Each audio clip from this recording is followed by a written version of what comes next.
Alors, je vais commencer. Je vais vous parler de l'histoire, vraiment de l'origine des mathématiques. Donc c'est très simple. Et donc de l'histoire de ce qui est à la base des mathématiques. Vous savez, à la base des mathématiques, il y a deux choses. Il y a compter et il y a construire des figures géométriques. À la base. Voilà. Bon, j'ai eu une conférence sur construire des figures géométriques et pourquoi et comment. 1h30 de conférence. Ce n'est pas aujourd'hui. Aujourd'hui, je vais vous expliquer comment, dans l'histoire, nos ancêtres à tous, parce qu'en mathématiques, il n'y a plus l'histoire de pays, de régions, de peuples, de langues. Les mathématiques, c'est cette science qui n'a aucun obstacle. Chaque fois qu'il y a une frontière, les mathématiques transgressent la frontière, la contournent, la sautent ou passent à travers. Pourquoi? Parce que c'est un savoir universel. Et même si les langues sont un barrage, ben on finit toujours par trouver quelqu'un qui traduit un résultat mathématique. Donc il y a deux choses qui vont être très importantes qu'il faut retenir. C'est que les mathématiques vont être produites par tous les peuples. Il n'y a pas un peuple qui a été meilleur mathématicien qu'un autre. Il y a eu des légendes après. Bon, on dira que les Grecs étaient les premiers grands mathématiciens. Ensuite, on dira les Arabes ont la bosse des maths. Bon, il y a du vrai et du faux. En fait, on constate, vous allez voir, qu'à chaque fois qu'un groupe humain, quelle que soit sa langue, quelle que soit sa religion, quel que soit son pays et sa cuisine, quand il a besoin d'outils mathématiques, bien, il essaye de les créer. Et il les crée pour que ça soit utile, pour que ça soit efficace. Mais il les crée pour résoudre le même problème, un problème, mais son voisin qui est de l'autre côté, il a peut-être le même besoin, bien, il va créer des outils qui ne sont pas nécessairement les mêmes, parce qu'ils ne se sont pas concertés, ils n'ont même pas la même langue. Mais en fait, qui vont être semblables. Parce que comme ils ont eu des besoins identiques ou semblables, ils vont avoir des outils qui apparemment ont l'air d'être différents, mais qui sont basés sur le même principe. Parce que l'intelligence humaine, bon, ben, elle a des voies bien connues pour essayer de trouver la vérité. Et donc, voilà, c'est ce que je vais vous montrer. Je vais prendre un seul exemple, c'est tout ce qui est lié au nombre. Et puis, si un jour je reviens au lycée Vauban, ben, je pourrais faire la même chose, mais avec la géométrie, ou avec la trigonométrie. Voilà. Alors, n'hésitez pas, levez le doigt si vous ne comprenez pas ce que je raconte, ou si vous voulez poser des questions. Alors, donc, je l'ai appelé compter, calculer, résoudre, parce qu'en fait, ça correspond à 3 étapes très importantes. Alors, c'est quoi? Non, répondez. N'importe lequel peut répondre. Non, mais qu'est-ce qu'il y a dedans? Coucher de soleil. Mais c'est pas le coucher qui m'intéresse. Parce que si c'était pas le coucher, je pouvais pas le prendre comme photo. C'est le soleil. Ouais, pourquoi je vous le montre le soleil? Ça n'a rien à voir avec ce que je vais dire. Mais si. Et ça? Quel rapport qu'il y a entre les deux? Non, c'est pas la différence qui m'intéresse. C'est un lien entre les deux. Il y a des formes. Non, ça c'est géométrique. Oui? Pour de la lumière. Non, on est en mathématiques. Non, on est en mathématiques. Ils sont tous les deux ronds. Oui, mais je ne fais pas de la géométrie. Oui? Non. C'est l'opposé. C'est une question piège. C'est parce que tous les deux représentent l'unité. 1. Parce que quand vous vous levez tous les jours, ou quand vous regardez le ciel, vous n'avez jamais vu de lune. Jamais de soleil. Donc nous supposons que nos ancêtres, la première perception abstraite de l'unité, ils l'ont eue uniquement par l'observation. En regardant autour d'eux, et celui qui s'impose comme l'unité, qui n'est pas abstraite, parce qu'ensuite il va y avoir le Dieu, etc., c'est le soleil. Ensuite, la lune. On dira une lune ou la lune. Quand on dit la lune, elle est unique. Donc l'unité est une notion en fait qui est née de l'observation. La deuxième notion d'unité va venir, c'est une construction. C'est l'unité divine. C'est autre chose, c'est abstrait.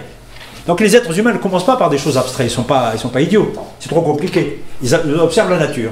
Donc vous êtes d'accord avec moi que n'importe qui soit chinois, arabe, persan, européen, tout ce que vous voulez, tous ont eu la même notion de l'unité, donc tous ont démarré de la même manière les mathématiques. Voilà, c'est le début des mathématiques. Mais ça ne suffit pas. C'est quoi ça? Ils sont mignons. C'est ma petite fille qui les a choisis, elle a 6 ans. Et ça, c'est encore plus mignon. Quel est le lien entre les deux? Oui? Vous avez compris maintenant, Oui, bah 2. 2, ben oui, ça y est, vous avez compris, ils ont compris. Parce que au début, il y en a un qui me dit, ils sont blancs et gris, et puis là, il y a un gris et un blanc. Non, c'est 2. C'est pas 2, c'est le duel. Mais figurez-vous que le duel, c'est-à-dire toujours 2 ensemble, est apparu très naturellement après le 1, très naturellement, d'abord avec la nature, avec les jumeaux, et puis avec les parents. Donc même si les parents sont distincts, on sait qu'il y a papa, maman. C'est la dualité naturelle qui existe. Il y a aussi une autre dualité très simple, c'est dans le corps humain. Il y a 2 oreilles, il y a 2 yeux. C'est une dualité qui s'impose. Et puis, ça c'est une dualité exceptionnelle, les jumeaux. Alors, comme cette dualité va être très importante dans la vie, à ce moment-là, eh bien il y a des langues qui ont donné de l'importance à tout ce qui était 2 ensemble. Dans la grammaire de l'hébreu, dans la grammaire de l'arabe, quand, par exemple, je dis quelqu'un sort, par exemple, la jeune fille, bintun kharajat, la jeune fille est sortie. Si je dis 2 filles sont sorties, bintani kharajata, donc ça veut dire que la grammaire change avec le duel. Quand je dis 3 jeunes filles sont sorties, banatun kharajat, ça veut dire qu'il y a une distinction entre 2 et plus que 2. Il y a 1, 2 et plus que 2. Eh bien, cette chose est tellement importante dans la première période de la vie des sociétés que jusqu'à aujourd'hui, dans la langue, dans l'hébreu et l'arabe jusqu'à aujourd'hui, il ne faut pas faire l'erreur de grammaire, il faut tenir compte du duel, du pluriel et du singulier. Alors qu'en français, ça n'existe pas. On dit 2 jeunes filles sont sorties. Vous voyez que c'est important? Mais si c'était uniquement au niveau de la langue, bon, après tout, ce n'est pas notre domaine. C'est que ça va être au niveau des mathématiques. La notion de 2 va être tellement importante au début que les gens se sont dit, bon, ben alors il y a 1, il y a 2, et puis après, il y a le reste. Et le 2 va devenir une manière de compter, de ramener tous les nombres à uniquement des paquets de 2. Eh bien, ce sont dans les sociétés primitives qu'on a inventé ce qu'on appellera plus tard la base 2. C'est-à-dire compter uniquement avec des paquets de 2. Parce que après 2, c'est trop compliqué. Après 2, regardez. Après 2, c'est, on va dire ça, c'est nombreux. C'est le nombreux. Dans les premières sociétés qui sont nos ancêtres, ils ne savaient pas. Ils ne savaient pas dire, ils n'avaient même pas de mots encore pour dire combien il y a de petites baguettes, de cure-dents. Et puis, ils n'avaient pas, il fallait qu'ils trouvent une méthode pour les compter. S'ils les comptent l'un après l'autre, ils se trompent. Donc ils recommencent. Il y en a un jour qui a eu l'idée. Mais si on les comptait par paquet de 2, les premiers comptages, c'est par paquet de 2. D'où la première base, historiquement, c'est la base de 2. Et vous savez, ce qui est extraordinaire, c'est que la base de 2, on pense que c'est la première manière de compter par paquet, mais c'est la manière qui domine aujourd'hui, puisque toute l'informatique est construite sur la base 2. Toute l'informatique aujourd'hui, tout ce que vous avez comme technologique, c'est à la base 2. Pourquoi? Parce que la base 2 est nécessaire, parce que ça correspond à allumer l'électricité, éteindre l'électricité. C'est on-off. On-off. Ah ouais, ah ouais. Oui, je viens de très loin pour vous apprendre des évidences, mais auxquelles vous n'avez pas pensé. Ah bah ça me fait plaisir. Mais c'est ça un professeur. D'accord? Il a un peu plus d'expérience, et il vient vous raconter des choses qui paraissent évidentes, mais comme les gens n'y ont pas pensé, ben c'est le début de la science. Vous savez, la science, elle commence très simplement. Hein. Voilà. C'est de faire remarquer des choses qui sont évidentes, puis ensuite on va construire. Voilà. Bien. Alors, le nombreux. Ah, maintenant il faut gérer le nombreux. Voilà le nombreux. Celui-là, il est sympathique. Avec des paquets de 2, ben on s'arrange. Et cette assiette de riz, là, vous allez faire des paquets de 2? Non. Vous allez faire des paquets de 5? Non. Donc on va essayer. Non, il y en a qui vont faire des paquets de 5, paquets de 10, paquets de 20. ben, chaque peuple va inventer, ils vont inventer ce qu'on appellera plus tard des bases. Mais n'empêche que, même avec n'importe quelle base, c'est trop compliqué. Alors on va dire, celui-là, on va le laisser de côté, on va voir, bon, ça s'appelle la multitude. Hein. Bon. On va voir si on peut quand même faire autre chose que de compter. Pardon. Donc voilà, ça c'est la multitude. Donc voici une multitude de grains de riz. Ça c'est une multitude de quoi? De sel. De sel. Bon, est-ce que vous pouvez me dire si ce tas de sel contient plus de grains que celui-là? Non. Oui? Oui. Oui? Comment? Le sel, c'est plus petit que Oui, mais tu réponds pas à ma question. Toi, tu m'expliques pourquoi c'est différent. Je dis, je pars du fait que le tas de sel est différent du tas de riz. Est-ce que tu peux me dire si le tas de sel contient plus de grains que le tas de riz? Tu ne peux pas dire. Pourtant, le tas de riz a l'air plus gros. Il a l'air de contenir plus de grains. Mais comme les grains sont plus gros, ça va se compenser. Il a peut-être moins de grains que le sel. On est piégé. Comment répondre? Ben, voici un problème des mathématiques. On n'a pas d'outil pour répondre. Quand on n'a pas d'outil qui est de compter, parce que vous êtes d'accord avec moi que si je vous oblige un dimanche à compter ce petit tas de sel, c'est que ça veut dire que je veux vous punir. D'accord? Bon, même le tas de riz, je vous punis. Bien. Par contre, vous pouvez dire, puisque je ne peux pas, c'est ça la science, je ne peux pas dans cette direction. Ici, je cherchais une autre direction. C'est ça la science.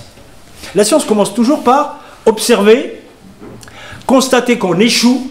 N'oubliez jamais, vous comprendrez la science si vous commencez d'abord par faire des problèmes faux, par vous tromper dans les calculs, dans les raisonnements. Et si après vous comprenez pourquoi vous vous êtes trompé, et j'espère que les professeurs sont là, c'est comme ça que vous avancez. Si vous avancez uniquement sans jamais vous tromper dans votre vie, ça paraît tellement banal que vous ne retiendrez pas les résultats que vous avez appris. Moi, je retiens les résultats, surtout les résultats qui m'ont obligé à me tromper d'abord. Parce que ça, je garde un souvenir. Parfois, une gifle du professeur. À l'époque, on nous donnait des gifles. Voilà. Et d'ailleurs, nous, les garçons, on était comme ça. On faisait les... Parce qu'on ne giflait pas les jeunes filles. Alors, quand on giflait un garçon pour avoir fait une bêtise, là, on sortait comme ça devant les jeunes filles. Attention, hein, moi, j'ai été giflé, je suis un homme. Bien. Alors, donnez-moi une solution pour résoudre ce problème. Bien, on ne peut pas compter. Donc, on a inventé quelque chose. On peut le peser. On va peser. Oui, mais on pèse. Tu sors des mathématiques. Parce que la densité... Ah, c'est une notion physique. La densité de ce produit qui est en haut n'est pas la même densité que celui-là. Et est-ce que tu peux peser un grain de sel pour comparer? Tu ne peux pas. Ah bon? Et tu es à 4000 ans avant Jésus-Christ. Hein? Ouais. Et même aujourd'hui, si je te demande de peser un grain de sel... Oui, mademoiselle? On compare. Comment on compare? Mais lui aussi, il n'a pas dit comparer, mais peser, c'est comparer. Mais il est mal parti.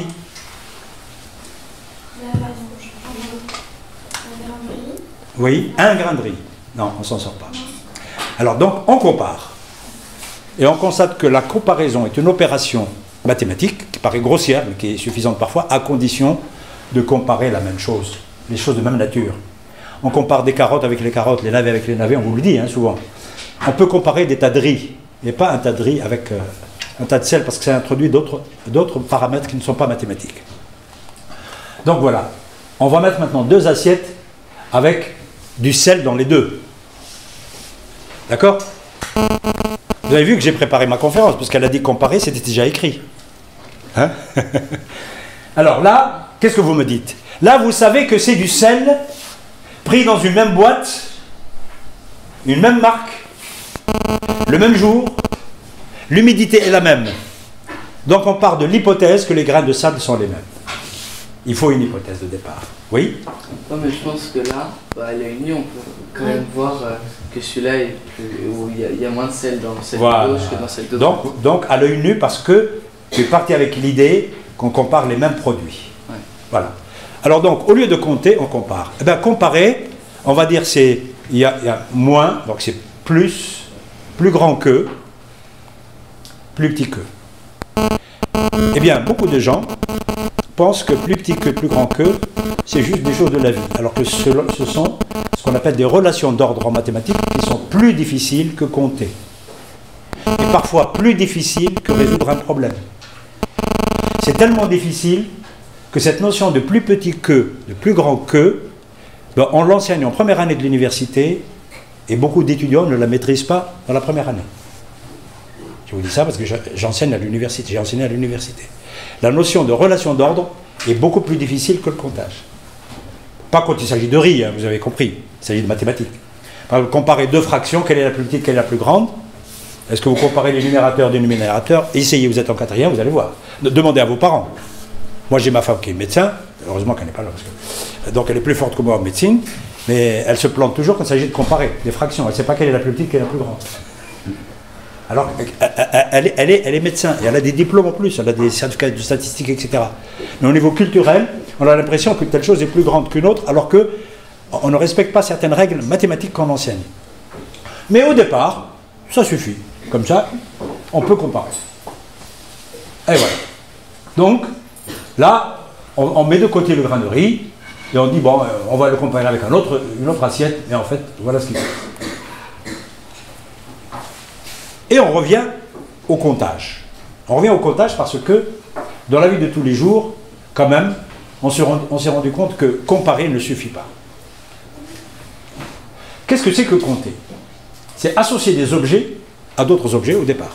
C'est ça compter. On n'avait pas le 1, 2, 3, 4, 5, etc. Nos ancêtres, au début, ils avaient par exemple, regardez, ils avaient un sac où il y avait des ronds. Ben, compter pour eux, c'est juste, ils ont un autre sac où il y a des carreaux. Compter, c'est lorsqu'ils sont sûrs, par cette opération, qu'il y a autant de ronds que de carreaux. Et comment ils le font? Comme ils n'ont pas encore de numération, ben, ils associent, ils prennent le rond ici et ils mettent un carreau à côté. Le rond, un carreau, le rond, un carreau. Et si par hasard, il y a un rond, il manque un carreau, ben, ils diront que ça, c'est plus grand que ça.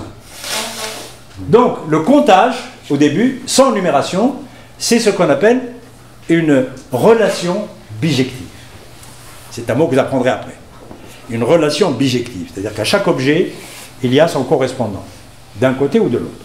Voilà. C'est ça compter, au départ. Puis ensuite, bon voilà, là on peut le faire. Mais si, par exemple, au lieu de carreaux, il y a des triangles, bien on remet les triangles, on les compare avec les cercles. Et puis un jour, quelqu'un a une idée géniale.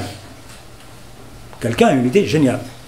C'est que le problème, c'est que si le sac qui est en haut, ce n'est pas 10, mais il y a 300 patates.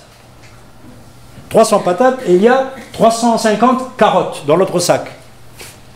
Est-ce que vous allez à chaque fois aller trimballer le sac de patates, l'amener devant le sac de carottes qui n'est pas au même lieu, puis ensuite comparer? C'est pas pratique.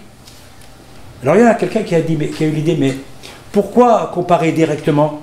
On va prendre un élément qu'on va appeler étalon et associer les sacs à un même petit sac qu'on a dans la poche. Et alors on a inventé le petit sac là, qui est dans la poche, qui contient beaucoup de petites billes. Et là c'est des grands sacs qui contiennent des pommes de terre, des carottes, des pommes, etc.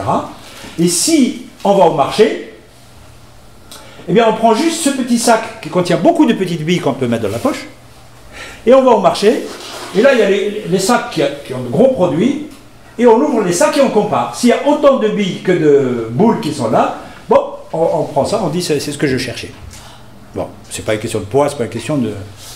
Eh bien cet ensemble-là, à l'origine, c'était tout simplement les doigts de la main. 5, mais 5 ça suffit pas. On a ajouté une main, 10. Mais ça suffit pas pour comparer des sacs de patates où il y a des centaines de patates. On ajoute les pieds. Donc ça c'est bon, cette association pour un comptage facile. Et puis on est allé encore plus loin. Ça nous avons des preuves. Hein. Nous avons des preuves. Je n'invente pas tout ça. Ensuite on a trouvé que des gens ont inventé cette idée qu'ils prenaient des cailloux parce qu'ils sont dans une région où il y a beaucoup de cailloux. Parce que l'être humain n'a que 10 doigts de pied, 10 doigts de main, même si vous ajoutez les oreilles, le nez, les yeux, vous ne pouvez pas compter au-delà de 25. Voilà. Donc, ils ont constaté qu'ils ont beaucoup de cailloux. Ils ont choisi tous les petits cailloux, tout petits. Ils ont fait des sacs, comme ça, qu'ils mettaient dans leur poche ou dans leur besace, et ils allaient au marché. Eh bien, ces cailloux, on les a trouvés dans la région où on a inventé le calcul. Et on les a trouvés comme ça, et puis on les a trouvés surtout quand on a cassé. Est-ce que vous voyez bien? Parce que moi de biais, je ne vois pas bien. Les images sont noires, non? Il y a quelque chose de bizarre, parce qu'au départ, il n'y avait pas ça. Oui, ça c'est le vidéoprojecteur, hein, c'est pas important. Bon, donc ces cailloux-là, en fait, sont, que faisaient les gens à l'époque? Eh bien, ils prenaient de l'argile, ils mettaient une sphère, comme ça, ils prenaient les cailloux les plus petits, et ils en mettaient par exemple 25. Et ils disaient au berger, voici 25, voici les cailloux. Ah, ensuite, ils donnaient au berger 25 moutons, ensuite, ils fermaient la boule. Le berger ne pouvait pas l'ouvrir. Et ensuite, il devait donner les 25 moutons à celui qui les a achetés. Et quand il arrive, celui qui les a achetés, il prend la boule, il la casse. Et il fait l'association que je vous ai montré tout à l'heure pour voir s'il y a autant de moutons. Comme ça, le berger ne pourra pas dire « Ah, il y a le 25e mouton, il a été mangé par le loup. Ah, le 23e, il est tombé dans une crevasse. » Alors qu'il les a peut-être donnés à ses copains. Et donc, c'est un élément de contrôle. C'est pour contrôler qu'on a inventé la première numération. Et cette première numération a donné un nom que vous connaissez, le mot calcul. Le mot calcul vient du latin calculus. Calculus veut dire tout simplement caillou. Caillou. Et quand on dit que un de vos parents a un problème de calcul, un problème de rein, il doit être opéré. Pourquoi? Pour lui enlever des cailloux. Parce que dans le rein, il y a des petits cailloux. Rassurez-vous, hein, vous êtes jeune, vous n'avez pas de cailloux. À un certain âge, si on ne fait pas attention, on commence à avoir des petits cailloux. Qui bloquent le sang. Qui bloquent, voilà. Donc, d'où le mot calcul. Mais il y en a d'autres qui n'avaient pas de cailloux. Donc maintenant, vous allez voir, chaque peuple a compris l'idée d'associer un grand nombre qu'on ne peut pas gérer, qu'on ne peut pas trimballer, on n'avait pas la voiture, on n'avait pas le train, avec un petit sac, mais qui contient le même nombre d'éléments. Mais chacun choisit en fonction de sa vie. Il y en a qui avaient des cailloux, mais d'autres n'avaient pas de cailloux. Regardez, les peuples qui sont au bord de la mer, ils ont pris des petits coquillages. Ça, c'est des coquillages de mer. Ils attendent que ces coquillages meurent, ils les mettent à sécher. D'ailleurs, en Afrique, ils les utilisent pour faire des colliers, ces coquillages. Ça s'appelle des kauri. On les trouve en Amérique latine, en Afrique. Là, au départ, ça servait à associer. Donc, et c'est d'ailleurs aussi la première monnaie. Dans certaines populations, c'est la première monnaie. Donc, c'est un intermédiaire. Et ensuite, il faut évidemment compter plus et plus vite. Parce que la société se développe. Bon. Alors, on a vu que on ne peut pas compter avec les cailloux. Et puis, c'est encombrant. Et quelqu'un a eu l'idée d'inventer une technique pour calculer uniquement avec les doigts. Donc, il y a eu ce qu'on appelle la numération digitale.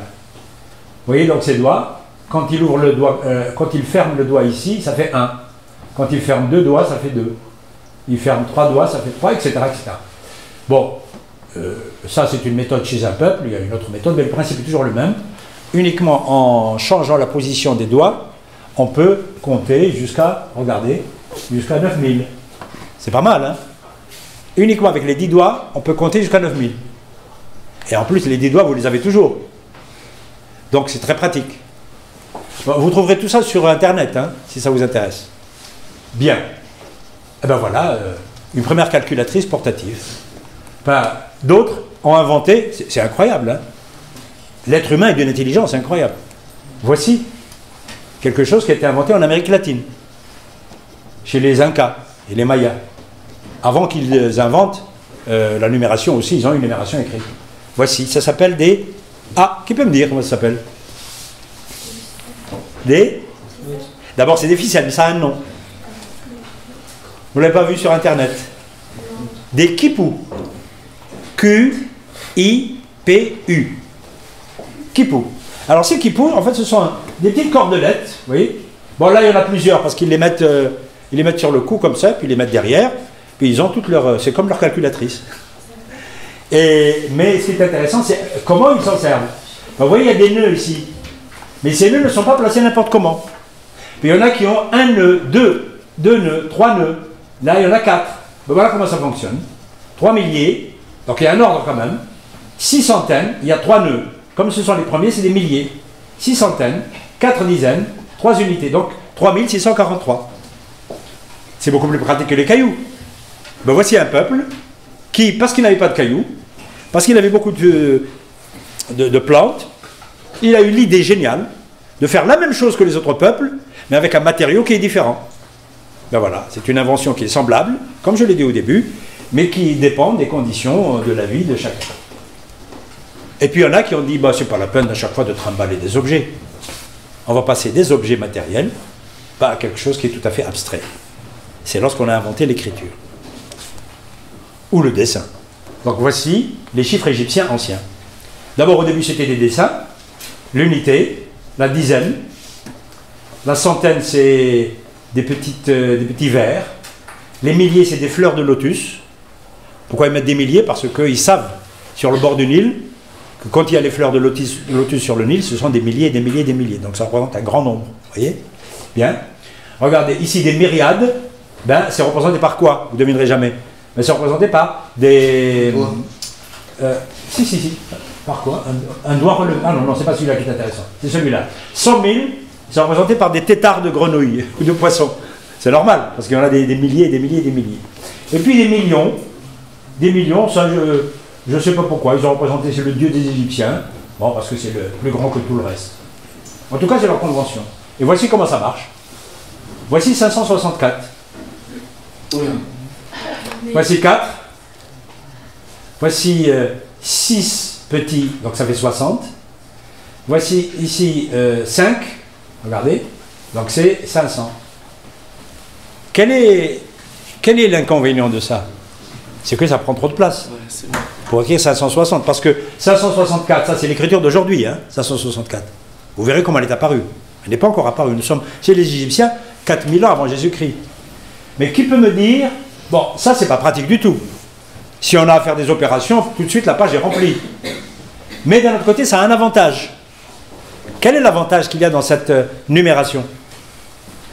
Ben vous le voyez, cet avantage, c'est que vous dessinez n'importe où, les centaines, les dizaines, en haut, en bas, à droite, à gauche, quelle que soit leur position, vous ne pouvez pas vous tromper, vous pouvez toujours lire 564. D'accord? Toujours. Donc ça a un avantage qui ne tient pas compte de la position spatiale, mais ça a l'inconvénient, c'est que ça prend trop de place. Alors comme ça prend trop de place, il y a des gens qui vont venir qui vont essayer d'améliorer les choses. Donc tout ce que je vais vous raconter, c'est une succession d'améliorations. Ça, c'est les Égyptiens. Voici 244 932. C'est énorme, hein? Mais ils arrivent à se débrouiller. Ne croyez pas qu'ils étaient des ignorants. Voilà. Voici 112 042. Bien sûr, il faut connaître par cœur la valeur des dessins. Mais c'est pas grave. Quand vous étiez petit, on vous a obligé à apprendre par cœur la table de multiplication. C'est devenu automatique. Et la table de multiplication est plus compliquée que ça. Hein. Là, ici, vous n'avez que 1, 2, 3, 4, 5, 6, 7 symboles. 7 symboles, et puis dans n'importe quelle position, vous ne pouvez pas vous tromper. D'accord? Donc ne dites pas que c'est difficile. Et puis, ça leur suffit, après tout. Ça s'appelle une numération non positionnelle, puisqu'on peut les mettre non positionnelle, à base 10, parce qu'ils comptent avec des paquets de 10.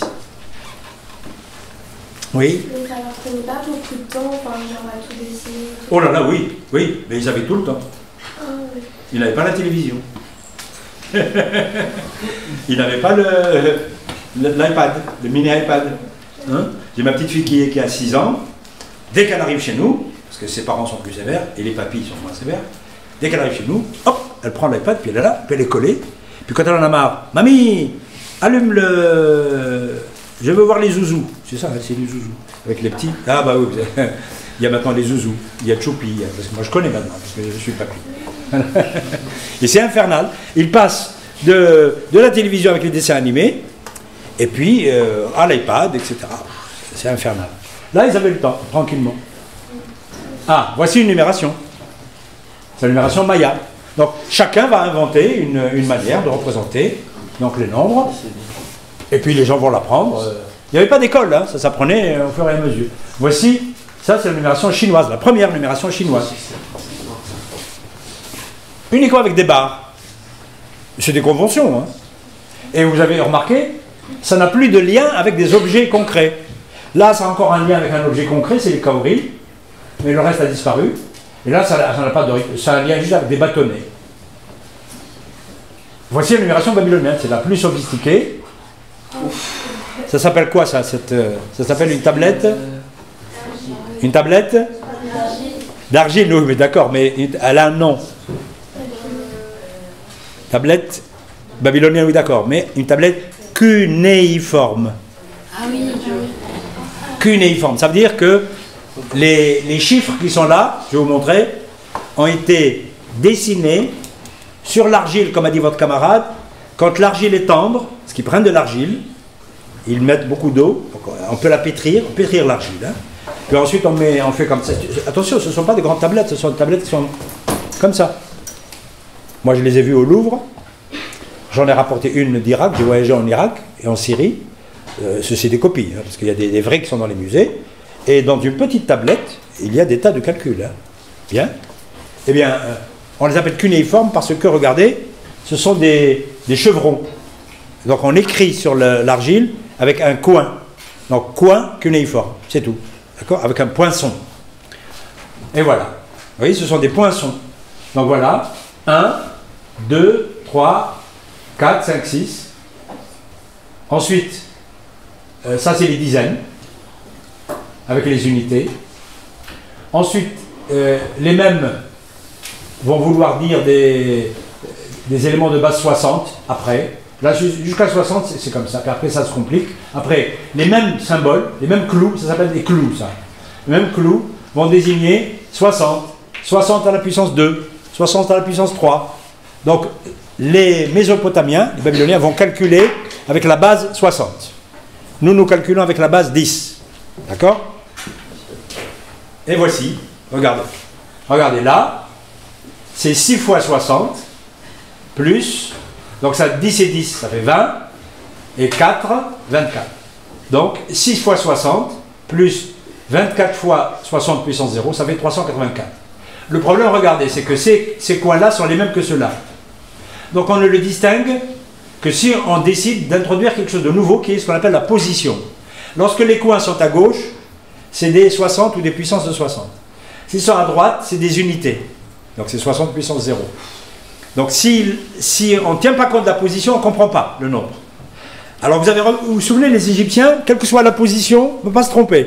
Ben voilà, les Égyptiens avaient un avantage que n'ont pas les Babyloniens, mais les Babyloniens ont un avantage, c'est qu'ils peuvent écrire beaucoup plus vite, et avec des chiffres, disons des nombres, ils peuvent écrire des nombres très très grands. Donc les tablettes, là, elles sont petites comme ça? Toutes petites. Toutes petites. Et là, il y a plein de calculs. Et puis, un jour, les Grecs ont inventé la numération alphabétique. Ils se sont dit, pourquoi se casser la tête? On va gagner du temps. Nous avons déjà un alphabet qu'on utilise pour écrire la langue. Ben, il va faire double emploi. L'alphabet des Grecs, c'est alpha, bêta, gamma, etc. Bon, ben, ils vont dire, on va l'utiliser pour les chiffres. Donc, ils vont dire, regardez, alpha, bêta, gamma, etc. Eh bien, on va décider que alpha égale 1, bêta égale 2, gamma égale 3. Donc, dès que vous avez l'alphabet appris par cœur, nous avons tous appris l'alphabet par cœur. Moi, j'ai même appris l'alphabet arabe par cœur, l'alphabet latin par cœur. J'ai 2 alphabets dans ma tête. Moi, j'ai l'hébreu aussi. Hein? J'ai l'alphabet hébreu aussi. Hébreu. Alors, l'hébreu aussi, vous vous rendez compte? Et donc, moi, quand j'écris sur la machine, donc j'ai une machine qui écrit en français, enfin, l'ordinateur, je ne regarde même pas le clavier, j'écris avec 10 doigts. Et quand j'écris un texte en français, j'ai dans ma tête, je fais ta ta ta ta. Et puis dès que je dois écrire quelque chose en arabe, je sais que le clavier est totalement différent. Le A n'est pas là. Ah oui, le A est là, le B est là, et je le fais automatiquement. Et si je regarde, je me trompe. Il ne faut pas que je regarde. Parce que si je regarde, il n'y a que le clavier en latin. Alors que le clavier en arabe, ou lui pour l'hébreu, ben, il l'a dans sa tête, avec beaucoup d'exercices. Donc voilà, à partir du moment où vous avez l'alphabet, vous avez la numération. Voici les dizaines. Vous voyez, les dizaines. Voici les centaines. Alors, comme l'alphabet grec n'a pas 28 lettres, c'est un problème, 29 lettres. Donc, ils ont ajouté des lettres. Pour l'hébreu, ils ont ajouté des lettres. Et pour l'arabe, qui est une langue sémitique comme l'hébreu, ben, ils ont la chance d'avoir 28 lettres. Donc toutes les lettres sont utilisées. Mais qu'est-ce que vous constatez en fait? Les mathématiciens arabes, quand ils vont arriver, ils n'ont pas inventé cette numération. Ils ne sont pas fous. Ils ont vu que les Grecs avaient un alphabet et ils l'utilisaient pour faire une numération très suffisante pour faire des calculs, pour faire l'astronomie. Ben, les Arabes se sont dit, bon, eh bien, puisque alpha c'est 1 chez les Grecs, ce qui correspond à alpha chez les Arabes c'est le alif, c'est le A, bon, on va dire que A c'est 1. Bêta c'est le B en arabe, pour l'hébreu c'est la même chose, hein. C'est le même son, c'est 2. Gamma c'est Ge, ou Je, c'est 3. Delta c'est le Del, c'est 4, etc. Et votre camarade pourra vous dire que dans l'alphabet hébreu, eh bien, il y a une correspondance. Nous l'avons dans les manuscrits anciens. Ah, et puis la révolution va arriver. Tout ça, c'est pas pratique. Parce qu'en numération alphabétique, il y a 28, 3 fois 9, 27 lettres. 27 lettres. Plus 28e, c'est les milliers. Et ces 27 lettres sont obligatoires pour écrire un nombre. Or, vous savez qu'aujourd'hui, on écrit avec combien? Avec 9 et un 0, avec 10. Et qui sont les premiers à avoir inventé cette idée géniale? Ce sont les Indiens. Et les Indiens vont inventer le système, voilà, décimal, avec le 0, et le 1, le 2, le 3, etc. Vous voyez, cette écriture, elle ressemble un peu à la nôtre. Cette numération va être reprise par les musulmans au 9e siècle, parce qu'il y a une grande civilisation qui va commencer au 7e siècle avec la nouvelle religion qui s'appelle l'islam, qui est une religion monothéiste, comme le judaïsme et le christianisme, mais qui vient après, beaucoup plus tard. Et donc ce sont les 3 religions monothéistes. Alors, qu'est-ce qu'ils vont faire? Les musulmans, là, ils vont copier les Indiens, parce qu'ils ont compris que la numération indienne était la meilleure. Elle prend peu de place.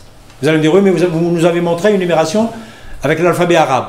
Oui, parce qu'ils avaient emprunté la numération grecque pour l'astronomie avec les 27 chiffres, mais pour les autres calculs, ils ont choisi la numération indienne.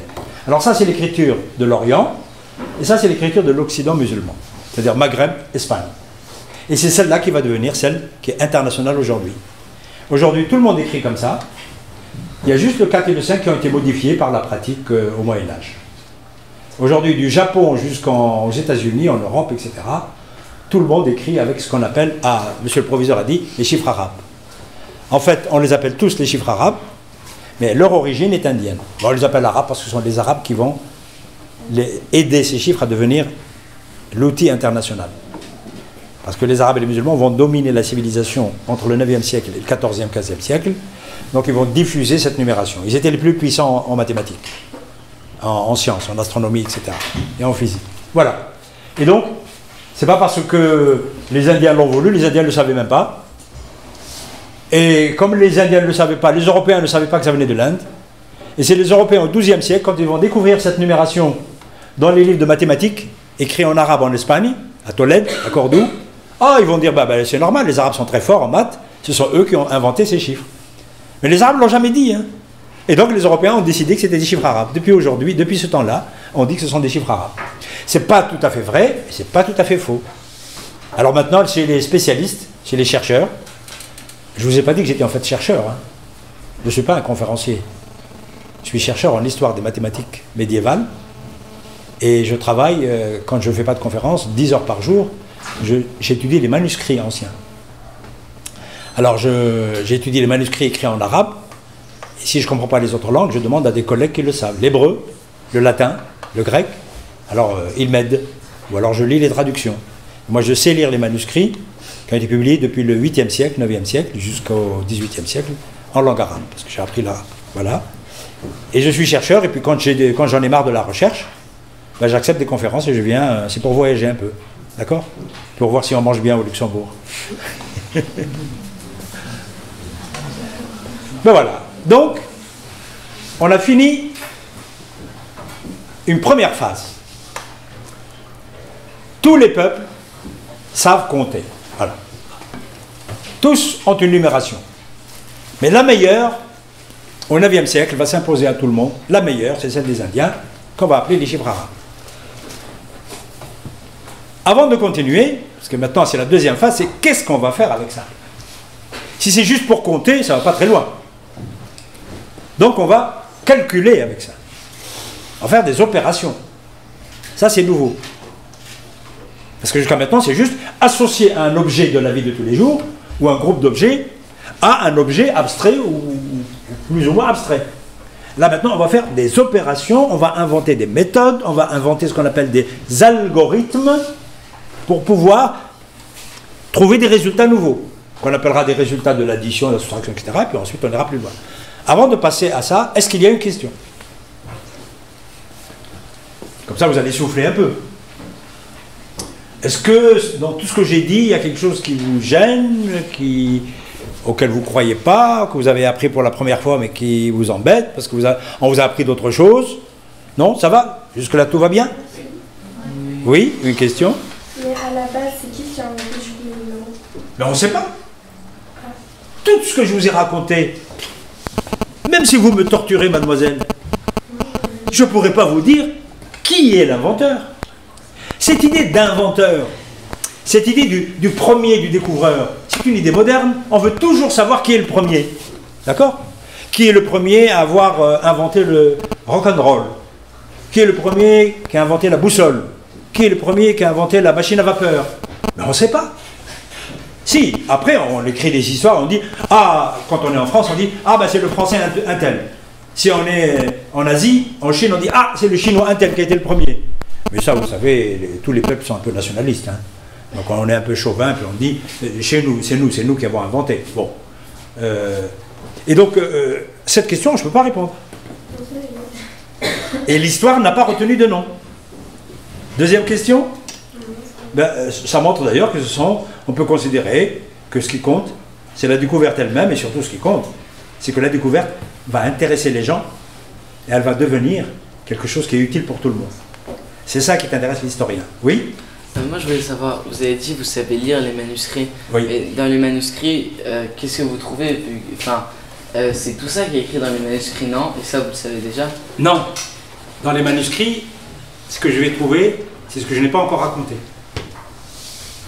Comme quoi? Ben, comment ils calculaient? On va le voir. Ah, ok. Quels sont les problèmes qui se sont posés? Tous ne se posent pas les mêmes problèmes, parce que leur vie est différente. Comment ils vont résoudre les problèmes? Comment ils vont trouver des outils pour résoudre les problèmes? Et comment, en faisant ça, en pensant résoudre uniquement des problèmes de la vie de tous les jours, en fait, ils vont inventer de nouvelles disciplines scientifiques. Après, ça va être dans les programmes. Ensuite, on va vous dire, bon, en quatrième, vous devez apprendre ça et ça et ça et ça. Pourquoi ils ont décidé ça? C'est parce que depuis des siècles, des gens comme vous, qui sont tous morts et enterrés, ont ressenti le besoin d'apprendre la même chose que vous, pour vivre correctement, c'est tout, d'accord? Et puis il y a d'autres gens qui ont toujours existé, qui voulaient faire avancer les connaissances, ça s'appelle des scientifiques. Ils se posaient des questions, et puis ils voulaient chercher des solutions.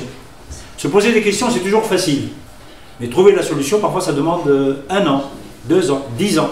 Parfois on n'a pas de solution pendant 2 siècles. Il faut inventer de nouvelles mathématiques pour pouvoir découvrir le résultat qui a été la question, pour trouver la réponse à la question qui a été posée 2 siècles avant. Bon, et ce ne sont pas les mêmes. Voilà. Une autre question avant que je continue? Oui? Mais vous avez dit que les Indiens étaient les chiffres. Les Indiens de l'Inde, hein, j'ai oublié de le préciser. Ce n'est pas les Indiens d'Amérique, les cow-boys et les Indiens. Hein.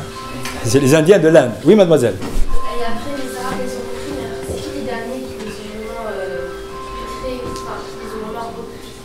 Ah ben, après les musulmans, ils ont été repris par... les Chinois, ils ne les ont pas repris. Mais ils les ont repris au 19e siècle, les Chinois, les derniers. C'est les Européens qui vont les reprendre. Les héritiers des Grecs, des Indiens et des Arabes, ce sont les Européens. Je veux dire en fait que c'était les Indiens qui les avaient découpés. Oui. Et après, les Arabes, ils les ont reformulés un peu. Alors, ils les ont réécrits un peu, mais le principe est le même. Ils les ont surtout utilisés dans un domaine très grand. Et comme ils avaient un pays qui touchait tous les autres pays, les Indiens étaient en Inde, hein, vous connaissez la carte, l'Inde, en Asie. Les musulmans vont avoir un pays qui va de la Chine jusqu'aux Pyrénées, de l'Italie jusqu'à Tombouctou, au Mali. Donc ils touchaient tous les continents connus, sauf l'Amérique. qu'est-ce qu'ils vont faire? Comme ils étaient en contact avec tous les autres peuples, bien, il va y avoir des marchands qui vont se connaître, ben, les Européens vont apprendre que les Arabes comptaient autrement. Donc ils vont emprunter, ils ne sont pas bêtes les gens, hein, ils vont voir qu'ils comptaient plus vite qu'eux. Vous allez voir comment calculer les Européens. Vous comprendrez pourquoi ils ont laissé tomber leur méthode, ils ont pris la méthode indienne. Parce qu'elle est plus souple. Les gens ne sont pas fous, hein. Calculer. Alors, qu'est-ce que c'est que calculer? Bon, on va additionner. Ça, c'est la chose la plus simple. On va retrancher. La soustraction. On va multiplier. Tout ça, vos ancêtres l'ont fait. C'est pour ça que vous avez, dans le primaire, vous avez été obligé d'apprendre tout ça. Parce que c'est la base. On va diviser. C'est plus difficile. Ah, on va prendre la racine carrée. C'est encore plus difficile. Mais en fait, c'est lié à la multiplication. On va prendre la racine cubique. Alors pendant des siècles, on va faire que ça. C'est pas mal déjà. Ben ça, ce sont des opérations. C'est pas de la numération. Mais on va avoir besoin de la numération. Alors chaque peuple avait sa numération. Ils vont utiliser les numérations pour faire les mêmes calculs parce qu'ils avaient les mêmes besoins. Par exemple, on va calculer avec la tête et les doigts. Pendant longtemps, jusqu'à maintenant, il y a certaines populations aujourd'hui qui calculent avec la tête et les doigts, qui n'écrivent pas. Voici. On prend le calcul la numération digitale. Par exemple, regardez, on veut multiplier quelque chose par 15. Mais on n'a pas d'écriture. On est un pêcheur, on vend du poisson, etc. Et puis on a 15 cajots, et on sait que dans chaque cajot de poisson, il y a tant de poissons. Donc on veut savoir le total pour pouvoir vendre. Bon, on n'est pas obligé d'aller à l'école. Ben 15 multiplié par quelque chose, ben 15, c'est 10 plus 5. D'accord? Mais 5, c'est la moitié de 10. Donc si vous multipliez quelque chose par 10, ben vous ajoutez juste un 0. Donc c'est facile ça. Multipliez quelque chose par 5, ben vous multipliez par 10, et ensuite vous divisez par 2. Parce que diviser par 2, c'est facile. Diviser par 2, multiplier par 2, c'est facile. Donc voici des opérations que l'on peut faire sans écrire. Ben, pendant longtemps, des gens ont calculé. Parfois c'est plus compliqué, j'ai donné juste un exemple comme ça. Par exemple, si c'est 16, ben, vous avez multiplié par 15, je vous ai montré comment. Et puis vous ajoutez une fois le paquet que vous avez, que vous voulez multiplier, etc. Bien, ça s'appelle le calcul mental et digital. Vous savez qu'il y a des gens aujourd'hui qui sont très forts en calcul mental. Ils sont là devant vous, vous leur dites multiplier ça par ça, ta ta ta ta ta ta ta ta ta. En fait, ils utilisent cette technique. Calculer avec l'abac. Voici un peuple qui a inventé un instrument, c'est une planche où il y a des jetons. Vous voyez, c'est des jetons. Et alors ça, c'est les unités, la colonne des unités, la colonne des dizaines, la colonne des centaines. Ensuite, ils donnent des numéros aux jetons. Et puis, ils déplacent les jetons en fonction des opérations simples qu'ils font. Ben ça a été inventé en Europe. Ça s'appelle l'abac. Non, non, c'est en Europe. Et en Chine, ils vont inventer autre chose. Voilà ce qu'ont inventé les Chinois. Donc voici un Chinois qui travaille calmement. Qu'est-ce que vous constatez? Il a ce truc-là. Il fait beaucoup de calculs et il écrit les résultats. Et il fait confiance à son appareil. Il n'a aucun élément de vérification. Sauf qu'avec l'expérience, il a maîtrisé tout ça. Et voici le boulier. Bon, ça c'est un boulier simple. Ça c'est celui que j'ai à la maison. Mais il y a des bouliers très très compliqués. C'est juste déplacer des boules. Et à la fin, vous avez un résultat. Alors là, le défaut de cet instrument, bon, quand on le maîtrise, on va très vite. Le défaut de cet instrument, c'est que si vous faites une erreur de calcul, il faut tout refaire. Deuxième défaut, c'est que vous ne savez pas si vous faites une erreur de calcul. Il n'y a pas d'élément de vérification. Il n'y a pas, par exemple, ce qu'on vous a appris quand vous étiez petit, la preuve par 9. Alors les gens vont inventer la preuve par 9, par 11, par 13, etc. Mais là, s'il a un doute, donc c'est un outil qu'il faut utiliser avec une sérénité psychologique. Les Chinois sont très sereins, hein, les marchands. Mais si vous avez le doute que vous allez vous tromper, oh là là, il faut s'arrêter, il faut refaire. Par contre, les vieux messieurs comme ça, qui sont très sûrs, qui ont beaucoup d'expérience, ils font ça les yeux fermés. Un jour, je suis allé acheter des produits chinois dans le 13e arrondissement à Paris. Ma femme a des chromosomes asiatiques. Donc elle m'a appris à aimer la cuisine asiatique en général. Et donc régulièrement, j'allais acheter des produits. Ben, je suis entré dans un magasin chinois, il y avait le marchand et son fils. Son fils, il avait la petite calculette. Et le marchand avait le boulier. Et j'ai constaté que tous les deux, en même temps, faisaient le calcul. Le marchand n'avait pas confiance dans le petit. Le petit, il faisait tac, tac, tac, il dit à son père, voilà le résultat. Surtout quand on fait beaucoup d'achats. Le vieux monsieur, il attend que son fils finisse, ensuite il fait le calcul avec le boulier. Quand il voit que c'est le même résultat, il est rassuré. C'est incroyable. Ça veut dire une assurance psychologique. Il ne faisait pas confiance dans la calculatrice. Un jour, dans les années 40, quand ils ont inventé les calculatrices, elles étaient grosses, ils ont mis un Chinois ou un Japonais, je ne me souviens pas, et un Américain, l'un avec la calculette et l'autre avec le boulier. Ils leur ont donné des opérations. Jusqu'à un certain degré d'opération, c'est toujours le Chinois qui a gagné, avec son boulier. Malgré le fait que c'est une calculette. Bon, maintenant on ne peut pas, parce que les calculettes sont très perfectionnées. Pour vous dire qu'une invention, quand elle est faite, même si elle est très très ancienne, ben, tant qu'elle est fiable, tant qu'on lui fait confiance, même en mathématiques, la confiance intervient. Attention. Eh bien, ben, ça marche. Ah, il y a une civilisation qui a calculé en n'utilisant que la multiplication par 2. Oui? Ben oui. Moi, j'ai 2 bouliers. J'ai un boulier que j'ai acheté à Paris, pas cher. J'ai acheté 10 €. Enfin, il n'y avait pas l'euro avant. Puis j'ai un boulier qu'un ministre chinois m'a offert. Parce que monsieur le proviseur vous a dit que j'ai été important en politique. C'est pas plus important qu'être professeur. Hein, mais... Et puis, je recevais des ministres. Un jour, je reçois un ministre chinois. On avait de la coopération très importante. Parce que j'étais responsable d'un département important qui intéressait aussi les Chinois. Ben, il est venu, il m'a fait comme cadeau un boulier, mais pas avec du bois, un boulier avec un produit métallique que la Chine produisait. Et donc, je l'ai toujours à la maison. Je suis le seul à Paris à avoir ce boulier. C'est un boulier fabriqué avec ce qui restait des produits nucléaires, mais qui n'étaient plus contaminés. Il voulait me faire plaisir. Il savait que j'étais un scientifique. Voilà. Alors, calculer en utilisant des multiplications par 2. Ce sont les Égyptiens. Qu'est-ce qu'ils ont constaté, les Égyptiens? Vous allez le constater vous-même. 3, c'est 1 plus 2. 4, c'est 2 que multiplie 2. 5, c'est 1 plus 2 que multiplie 2. 6, c'est 2 plus 2 que multiplie 2. Qu'est-ce que vous constatez? Il n'y a que des 1 et des 2. Ah, vous allez me dire, est-ce que ça marche toujours?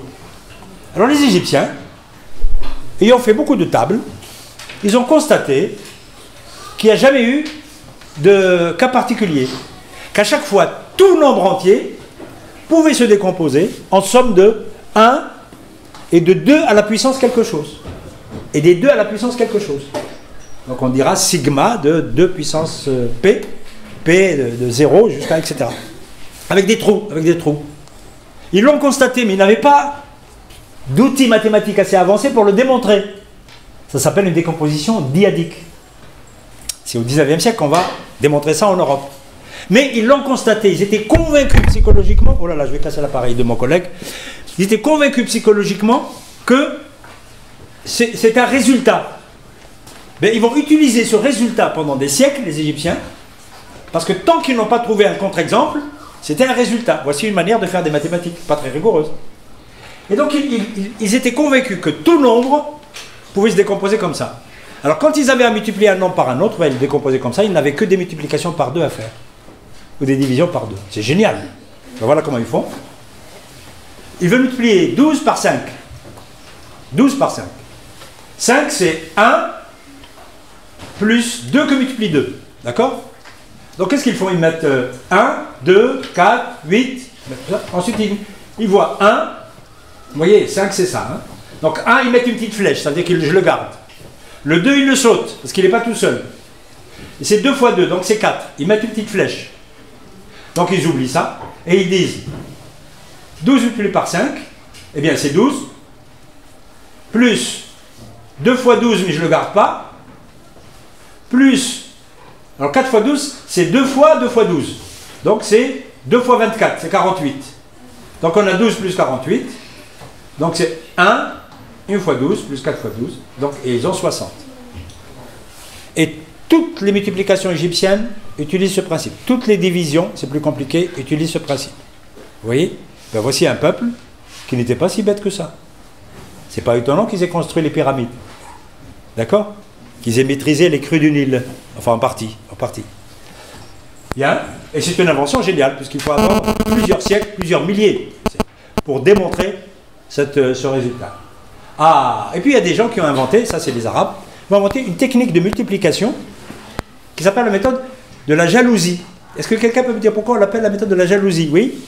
Parce que, en fait, les grilles, ça représente les grillages qu'il y avait chez les maisons. Oui? Parce que les hommes étaient jaloux, les hommes qui voyaient leur femme par la fenêtre, par exemple, qui voulaient faire ces grillages-là. Oui. Dans quel pays? Non.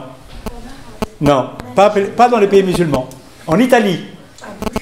En Italie, au XIIIe, XIVe, XVe siècle, à Venise en particulier, bien le soir, il y avait les amoureux qui descendaient se promener, et les belles jeunes filles, elles étaient derrière leurs fenêtres, mais cachées par les jalousies, qui sont des grillages.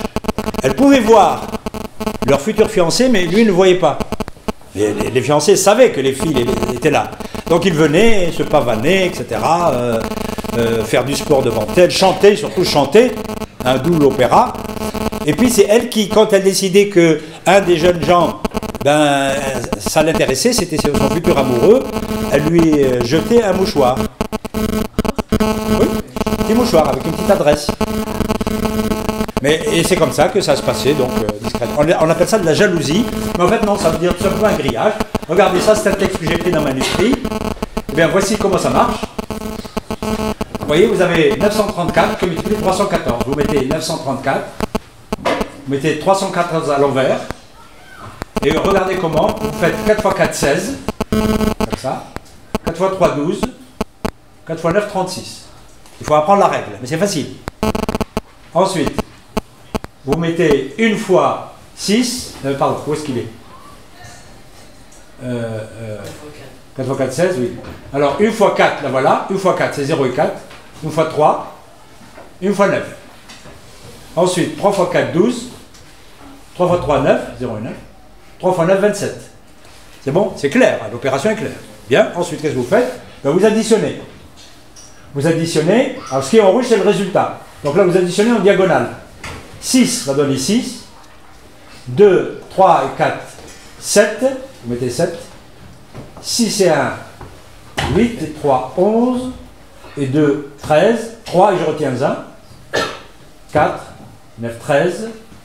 Et je sais pas quoi. 13, 14. Et puis donc ça fait 23 et je retiens 2. 2 et 7, 9, 2. Et le résultat, c'est 293 276. Quel est l'avantage de cette méthode?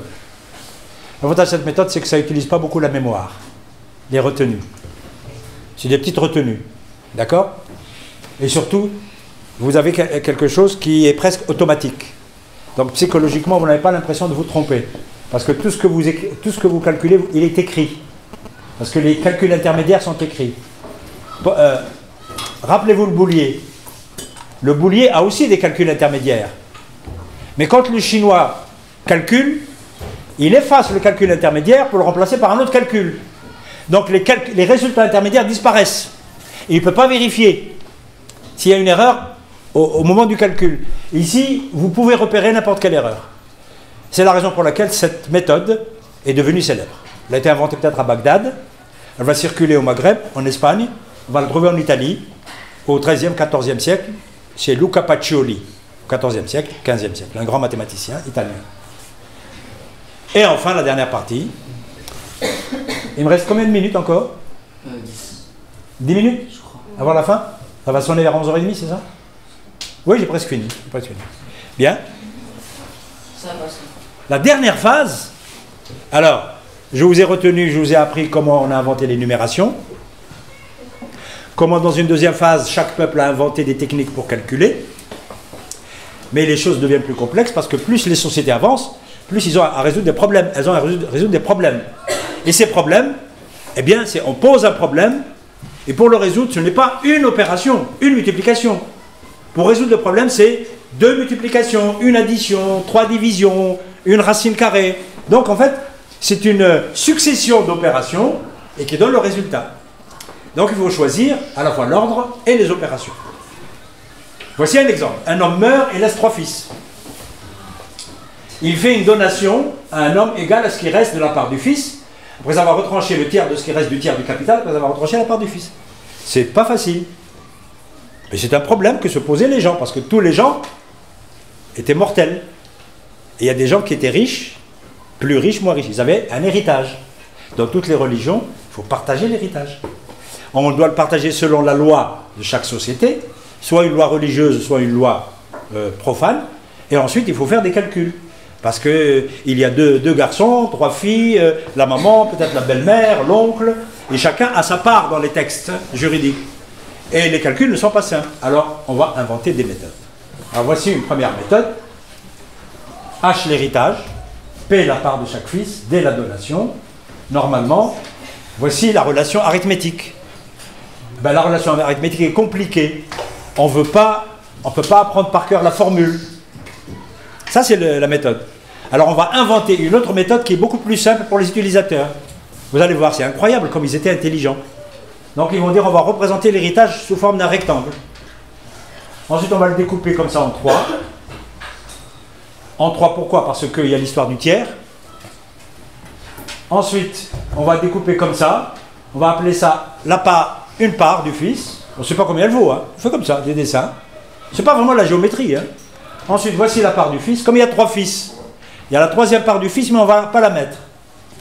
Et donc, on va mettre ici, ce qui reste là, on va le couper en 3. Et puis ensuite, on va faire ça. Ensuite, on va enlever le tiers parce que c'est l'énoncé qui le demande. Et là, on obtient la donation. Donc, ce bleu-là, c'est toute la formule qui est là. Alors, comme la donation, c'est ça, le bleu, oubliez la formule. La donation, c'est le bleu. Les 2 blancs, c'est la part du fils, des 2 fils. Alors, tout ce qui est en rouge, c'est la part du fils, le 3e. Comme il y a de carreaux, ben, il y a 9 carreaux, plus 1, 10 carreaux. Et c'est comme ça qu'on dit, il y a 10 carreaux pour le fils, comme ils sont 3, ça fait 30. Et puis la donation, c'est 10 carreaux moins 1, c'est 9. Donc ça fait 39. On divise le gâteau en 39 parties. On donne 10 à chaque garçon. Et 9 à celui qui a bénéficié de la donation. J'ai résolu le problème sans écrire aucun calcul. Aucun calcul. Bien sûr, là j'ai dit rapidement. Vous n'êtes pas obligé de me comprendre tout de suite. Mais je vous assure qu'avec ça, j'ai fini le problème. Alors que normalement, c'est une page de calcul. Cette méthode s'appelle une méthode géométrique. Mais c'est aussi une méthode pour résoudre le problème. Voici une autre méthode qu'on appelle la méthode de fausse position. Ça, c'est un texte arabe. Pour résoudre des problèmes du même type, mais du premier degré. Voilà. Voici la méthode double fausse position. Il y a ça, ça.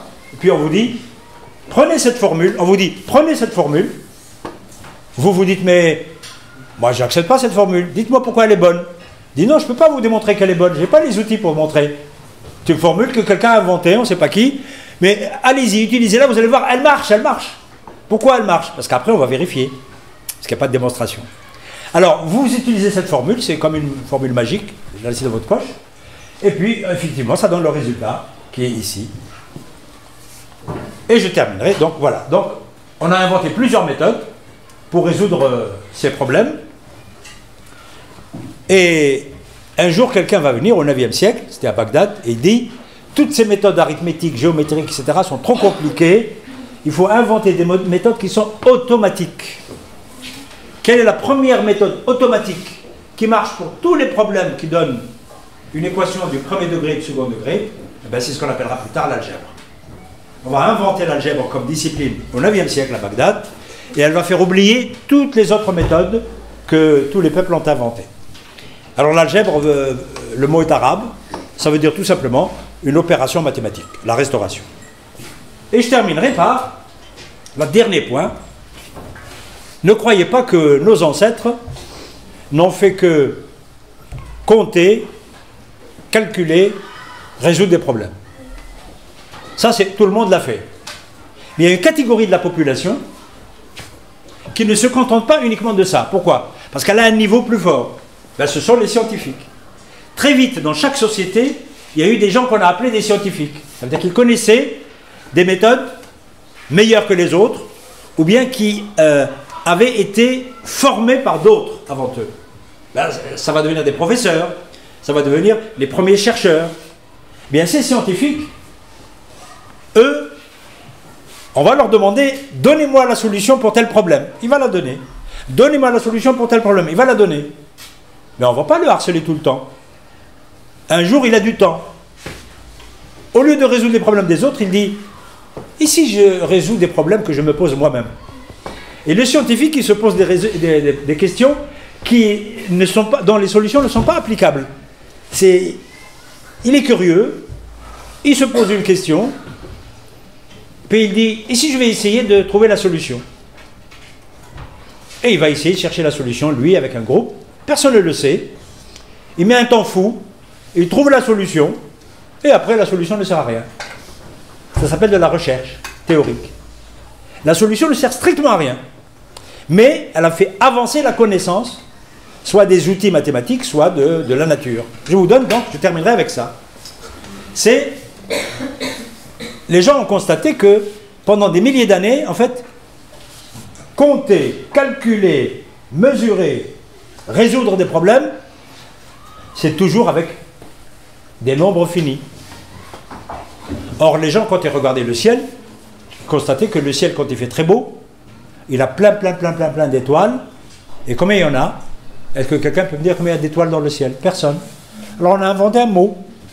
On a dit, ah, dans le ciel, il y a un nombre infini d'étoiles. Et la notion d'infini est apparue. Alors l'infini, qu'est-ce que c'est? En fait, ce n'est pas un nombre. L'infini, c'est juste un mot pour dire qu'on ne peut pas compter. Vous voyez, à l'origine, l'infini, c'est tout ce qu'on ne peut pas compter. Ça peut être fini, mais on ne sait pas, on n'a pas les outils. Alors on s'est dit, bon, l'infini des nombres, qu'est-ce qu'on va en faire? Alors on a essayé d'étudier. On a constaté que il y a un infini qui est tout proche, c'est les unités, c'est les entiers. 1, 2, 3, 4, 5. C'est infini. Ça veut dire qu'on ne sait pas quel est le dernier. C'est ça l'infini. Alors on dit, puisqu'on ne sait pas quel est le dernier, on va essayer de voir comment s'est constitué cet infini. Ben regardez, il y a des rouges et des noirs. Ben voilà une première recherche. Il y a des nombres pairs et des nombres impairs. Alors on s'est dit, combien il y en a? Oh ben, les nombres pairs, ils ont l'air infinis. C'est d'accord. Est-ce que vous pouvez le démontrer? Vous ne pouvez pas. Les nombres impairs, ben, ils sont infinis, les rouges. Est-ce que vous pouvez les démontrer? Vous ne pouvez pas. Ah, est-ce que vous pouvez les comparer? Je parlais de la comparaison au début. Est-ce qu'il y a plus de nombres pairs que de nombres impairs? Non. Ça a l'air d'être la même chose. Mais c'est une impression. Puisqu'on ne sait pas ce qui se passe au bout. D'accord? Mais on sent qu'il y a un ordre. Dès qu'il y a un pair, il y a un impair. À partir de l'ordre, on peut affirmer, mais c'est tout à fait subjectif, hein, qu'il y en a à peu près les mêmes. Ah, mais je vais vous poser une question piège. Si vous prenez tous les nombres entiers, les rouges et les noirs, est-ce que leur nombre est plus grand que les rouges? Ah bah oui, il a dit oui. Il a même dit oui avec l'accent d'ici. Oui, c'est plus grand. Ah ben c'est faux. Enfin c'est faux, j'en sais rien. C'est parce que tu es parti avec l'idée de ce que tu sais ce que c'est que plus grand que. Mais on sait ce que c'est que plus grand que quand c'est 3 qui est plus grand que 2, 15 qui est plus grand que 11. Mais qu'est-ce que c'est quelque chose qui est infini, qui est plus grand que quelque chose qui est infini? Donc tu as généralisé sans qu'on te donne l'autorisation. D'accord? Donc il faut de nouvelles définitions. Eh bien, c'est une erreur de croire qu'il y a plus de nombres entiers que de nombres pairs. Alors que ça a l'air d'être dedans. Parce qu'il y a une confusion entre l'inclusion, il y a des nombres pairs dans les nombres entiers, Mais si on définit correctement l'infini, ça va être fait par Cantor à la fin du 19e siècle, mais on va démontrer par ce que je vous ai dit tout à l'heure, ça s'appelle la bijection, l'association comme les cailloux, on va montrer qu'il y a autant de nombres entiers complets que de nombres impairs. Ça paraît troublant. Ben voilà un résultat mathématique qui est troublant, qui trouble votre sensibilité, mais qui rationnellement ne doit pas vous gêner parce que vous avez une définition qui vous autorise ça. Donc les mathématiques à un moment donné vont se libérer de tout ce qui est sensible, de tout ce qui trouble, de ce qui est subjectif, vont vous donner des résultats qui sont justes parce que ça part de quelque chose qui est déjà défini par les mathématiciens. Ils ne peuvent faire que ce qu'ils peuvent définir au préalable. Et voilà donc la notion d'infini qui se complique. Il y a des petits infinis, des grands infinis. Voilà. Et puis on s'est intéressé à la chose suivante. Prenons uniquement les rouges. Dans les rouges, qu'est-ce que vous constatez? Dites-le moi. Il y a les bleus et les noirs. Quelle est la particularité? Allez. Oui? Ben, il n'y a pas d'ordre, c'est-à-dire... Ah non, c'est ordonné, je suis désolé. Oui, mais entre les nombres noirs et les nombres... Oui, oui. C'est pas... Non, non, ils sont ordonnés, je suis désolé. Le fait que vous ne parlez pas avec précision, vous ne pouvez pas aller plus loin. En mathématiques, il faut être très précis dans le langage. Sinon, on n'avance pas. Oui? Le nombre en premier. Ah, lesquels? 1, 3, 5, 7, 9. Qu'est-ce que c'est qu'un nombre premier? Il peut se diviser que par le nom et par 1. Un nombre premier est un nombre entier qui ne peut être divisé que par lui-même ou par 1. Votre camarade a constaté que les bleus sont des nombres premiers. Donc 9 n'est pas un nombre premier. Pourquoi? Parce qu'il est divisible par 3. 15 n'est pas un nombre premier. Par 5. Oui, c'est pas ça. Ah! Question. Est-ce qu'il y a plus de nombres premiers que de nombres non premiers? Apparemment oui. Eh bien là, cette apparence est trompeuse. C'est comme c'est l'infini. Comme c'est l'infini, on ne sait pas ce qui se passe après. On ne sait pas si c'est la même régularité, la même répartition. Il faut trouver donc un théorème qui nous dit si c'est réparti de la même manière. Ou alors s'il y a un nombre infini. Eh bien, il a fallu attendre plusieurs milliers d'années pour qu'un mathématicien qui habitait à Alexandrie, qui s'appelle Euclide, au IIIe siècle avant Jésus-Christ, nous sommes en 2014, d'accord, qui a établi un théorème sans aller jusqu'à l'infini, parce que parfois on peut maîtriser l'infini. Il a démontré qu'il y a un nombre infini de nombres premiers. D'accord? Ah, n'oubliez pas ça, c'est un théorème dans son livre qui s'appelle « Les éléments », qui a été traduit ensuite en arabe, puis ensuite en... Il a été écrit en grec. Donc il y a un nombre infini. Comme il a démontré qu'il y a un nombre infini, ça devient intéressant. Donc on s'est intéressé aux nombres qui sont inaccessibles. Jusqu'à quand on peut trouver, par exemple, des nombres premiers, mais qui sont régulièrement espacés? Est-ce qu'il y a une régularité? Puis un jour, quelqu'un s'est posé une autre question. Quelle est la forme des nombres premiers? Est-ce qu'il y a une technique pour en trouver beaucoup, comme les escargots, hein, en Bourgogne? Bon, en Bourgogne, quand il pleut, il y a beaucoup d'escargots. Quand il ne pleut pas, il faut attendre. Là, ce n'est pas une question de pluie. Est-ce qu'il y a une technique pour trouver le maximum de nombres premiers? Mais pas aller à la pêche à l'aveugle, comme ça, les mathématiciens n'aiment pas. Eh bien, on a découvert que, et ça va être les nombres du secret, parce qu'on va les utiliser, que certaines catégories de nombres contiennent le plus grand nombre premier. Comme ils sont sympathiques, on va les appeler le nombre de Mersenne. C'est un petit mathématicien français du XVIIe siècle. Alors, voici un nombre par exemple. Il est premier ou non? Pourquoi? Hein? Bon, pourquoi? Rien, comme ça. Pourquoi? Non, parce qu'il y a un 4. Où ça, un 4? Un 4 à l'intérieur? Oh, c'est pas un critère. Il y a un 6, non? Oui? Ben, il finit par 2. Votre camarade a dit, on peut le diviser par 2. Donc, c'est pas un nombre premier. C'est tout. Il faut voir la fin, pas le début, ni le milieu. Donc, c'est un nombre qui n'est pas intéressant. Out. Ah, et celui-là? Il finit par 3. Hein? Alors? Non, regardez juste la fin. Oui? Pourquoi? Parce qu'il finit par 3? C'est faux. Non, c'est pas un premier. 33 n'est pas un nombre premier. Oui. Alors, pourquoi c'est pas un nombre premier? Comment tu le sais toi aussi? Je sais, 33. Ah non. Parce qu'il y a 3. Mais non, c'est pas une démonstration. Ça, c'est une opinion. Attention, nous sommes dans la science. Oui, mademoiselle? Mais non, ça suffit pas. 33. 33, c'est 3 fois 11. Il n'y a pas trouvé 3. Non, mais un nombre, je te donne 33. Ah, ok. Il finit par 3. Ouais. C'est pas un nombre premier, donc c'est pas un argument. Donnez-moi des arguments scientifiques. Mais 23. Il n'y a pas d'argument scientifique. Eh bien, vous n'en avez pas et j'en ai pas. J'en ai pas. Donc il faut que je trouve un moyen. Il faut que je trouve un algorithme. Donc je vais essayer de voir s'il appartient à une catégorie qu'on appelle le nombre de Mersenne. Alors regardez, on va chercher ces nombres qui sont très sympathiques. C'est juste des puissances de 2, c'est facile, hein? 2 que multiplie 2 que multiplie 2, puis j'enlève 1 à la fin, c'est tout. Regardez, le 3, c'est 2 puissance 2 moins 1. Ah, miracle, c'est un nombre premier. Le 7, 2 puissance 3 moins 1. Miracle, c'est un nombre premier. Ah, le 15 n'est pas bon. Pourtant, c'est 2 puissance 4 moins 1. Donc attention, il y a des pièges. Mais qu'est-ce qu'on constate statistiquement? C'est qu'il y a beaucoup de nombres premiers qui sont sous cette forme. Donc on s'est dit, avec un peu de chance, on va chercher tous les nombres qui sont sous la forme 2 puissance P moins 1 et on va les tester. Oui, mais il y en a des millions. C'est déjà un pas. Il y a des millions. Comment les tester?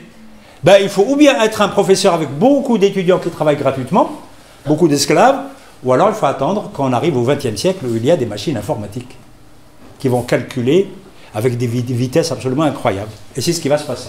Donc on va chercher ce qu'on appelle le nombre de Mersenne. On va même créer un programme financé par les Américains pendant des années pour trouver tous ces nombres. Alors voici les nombres premiers très très grands. Voici l'un des plus grands qu'on a trouvé. 2 puissance je ne sais pas quoi moins 1. Il faut l'écrire avec 227 000 chiffres. On ne peut pas l'écrire. Et voici celui-là qui est encore plus grand. On doit l'écrire avec 4 millions de chiffres. C'est-à-dire que vous pouvez l'écrire sur tous les murs de Luxembourg et ça ne suffira pas. D'accord? Ah. Et là, les gens étaient contents. Ils ont des machines, des ordinateurs, très gros, qui calculent tous les jours, toute la nuit, toute l'année. Et ils ont un programme et ils cherchent les nombres premiers très gros. Et quand ça ne suffit pas, ils demandent aux internautes, tous, vous, moi, de bien accepter d'être dans le programme. Ils vous envoient un petit logiciel et ils vous demandent juste, avant de vous coucher, de laisser l'ordinateur allumé. Il ne consomme pas beaucoup. Et alors, le soir, il y a par exemple, tenez-vous bien, 50 millions d'ordinateurs qui fonctionnent en même temps, en parallèle. 50 millions. Chacun fait une partie de l'opération et c'est comme ça qu'on a trouvé ces chiffres-là. Parce qu'un seul ordinateur ne suffit pas. Et donc on a trouvé ces chiffres parce que les ordinateurs, des millions, calculaient en même temps et rassemblaient les calculs. Alors vous allez me dire, mais pourquoi ils se cassent la tête? Pour le plaisir de trouver le plus grand? Ce n'est pas le Guinness des records. Hein. C'est parce qu'ils avaient un intérêt. Quel est l'intérêt? Je termine sur ça. Pourquoi chercher les nombres premiers très grands? Parce qu'on a constaté que si on veut protéger un secret civil ou militaire, scientifique ou autre, et qu'on veut envoyer cette information secrète à quelqu'un qui est à des milliers de kilomètres, si on arrive à le coder avec un nombre, avec les chiffres du nombre, un nombre qui est le produit de deux nombres premiers. Alors on connaît, celui qui envoie connaît les deux nombres premiers. Celui qui reçoit connaît les deux nombres premiers. Donc il peut décoder. Mais celui qui intercepte le message, il intercepte avec uniquement le produit des deux nombres premiers.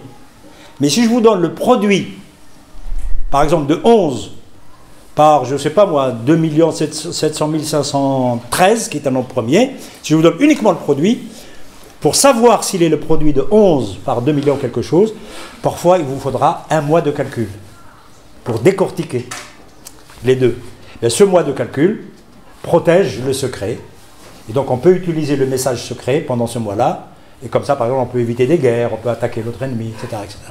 Donc c'est le codage secret qui a poussé les mathématiciens à développer des algorithmes pour trouver les plus grands chiffres. Et voilà comment les nombres qui étaient uniquement un besoin très ordinaire tous les jours des êtres humains pour pouvoir compter, calculer, mesurer, résoudre des petits problèmes, ben c'est devenu à la base de tout l'espionnage mondial aujourd'hui. Je vous remercie de votre attention. J'ai fini mon histoire.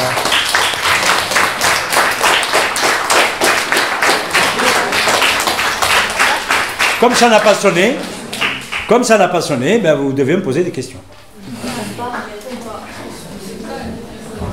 Sauf si vos professeurs vous autorisent à partir.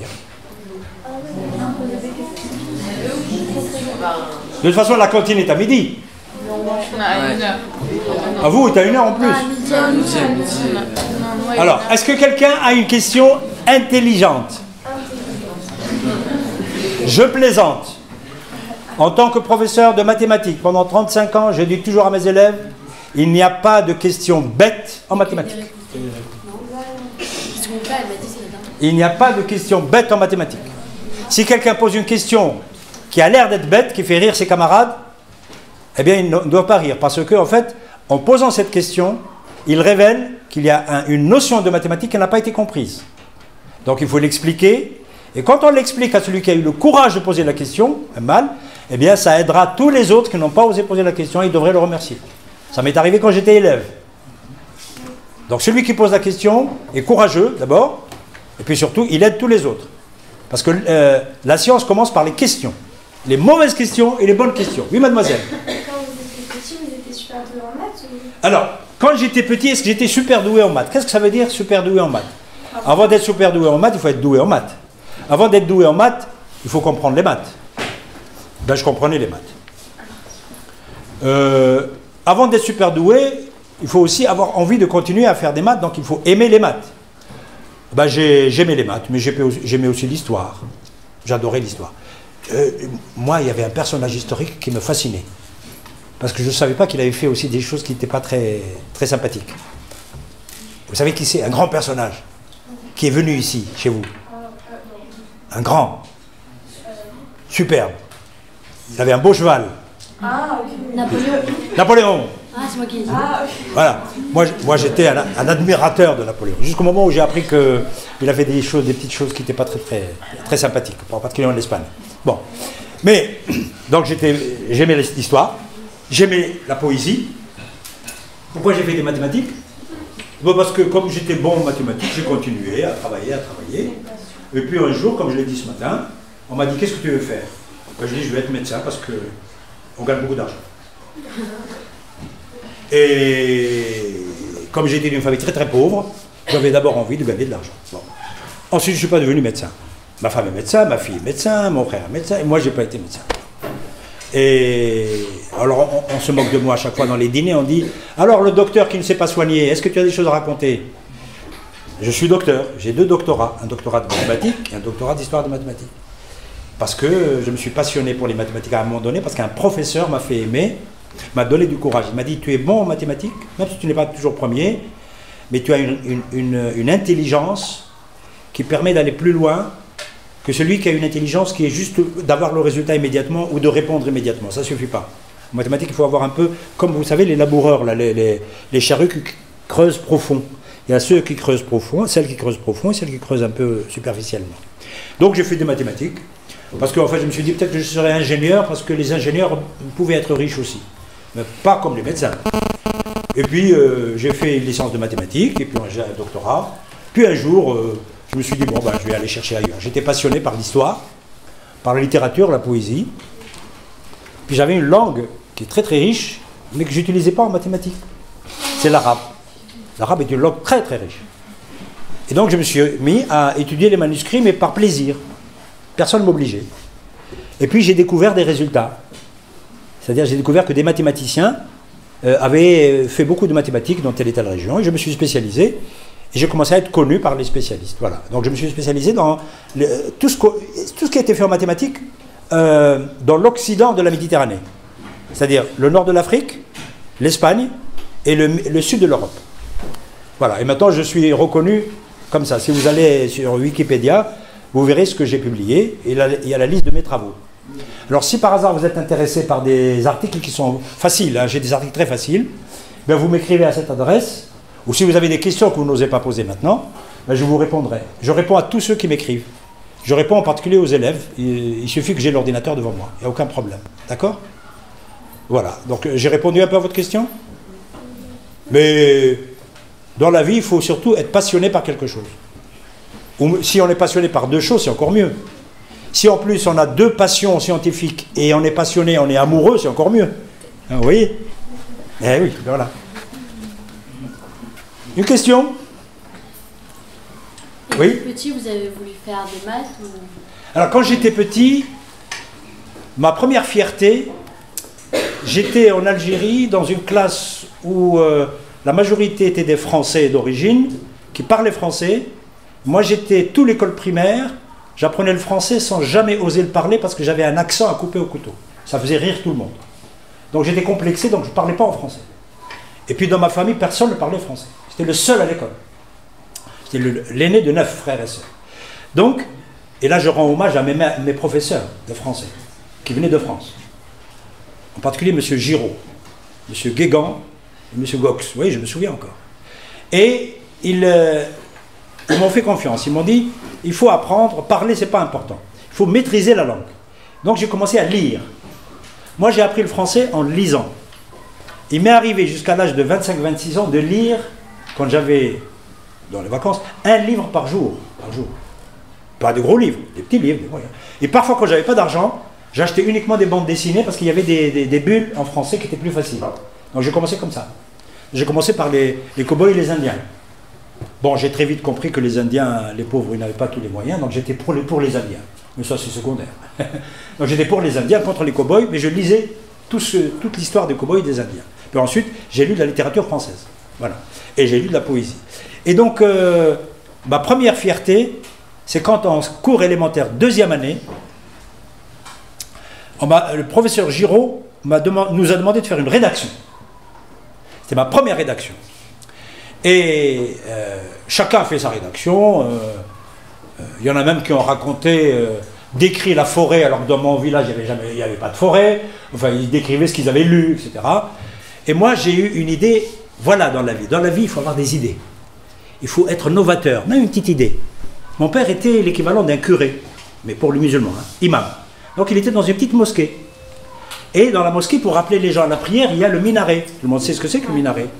Puis il y avait un escalier comme ça. Eh bien, j'ai demandé l'autorisation à mon père et je suis monté dans le minaret et j'ai observé. Mon village, il est comme ça en pente. Et je me suis dit, j'ai une idée géniale. J'écris peut-être très mal en français, mais je vais raconter quelque chose que personne ne peut raconter. J'ai décrit le village à partir du minaret. C'est une idée nouvelle. Je l'ai décrit, je fais un plan, et quand il nous a rendu la rédaction, j'étais le premier de la classe. Alors depuis ce jour, je me suis dit, ça y est, je me suis dit, je serai le premier en français chaque fois que je le pourrai. Et au lycée, j'étais premier en français. Par contre, jusqu'à 24 ans, je suis venu à Paris à 24 ans, je ne savais pas correctement parler le français. Quand je parlais le français, j'avais une technique. Quand quelqu'un me posait une question, avant de répondre, j'écrivais la réponse dans ma tête. Je l'écris. Il faut que je la lise dans ma tête. Et à ce moment-là, je lui réponds correctement. Je ne peux pas répondre spontanément parce que je ne maîtrisais pas de manière idiomatique la langue. Parce qu'on ne me l'a pas apprise, c'est pas ma maman qui me l'a apprise. Voilà. Et avec ça, on arrive à maîtriser une langue en lisant beaucoup. En lisant, et puis ensuite, évidemment, en parlant. Voilà. Et puis ensuite, les mathématiques, c'est un choix comme un autre. Hein. Et puis l'histoire des mathématiques, je l'ai aussi choisi parce qu'il y a beaucoup de mathématiques. Voilà. Mais je ne regrette rien. J'aurais pu être... j'ai été ministre par accident, ça n'a rien à voir. Ça, quels que soient vos diplômes, c'est le résultat des relations politiques. À un moment donné, j'ai commencé à faire de la politique avec un grand monsieur qui est devenu président et qui m'a appelé. Je ne le savais pas, et qui m'a appelé. Voilà. Donc ça a commencé comme ça. Et c'est une belle expérience. Mais ça n'a rien à voir avec l'expérience de professeur. Ça fait différent.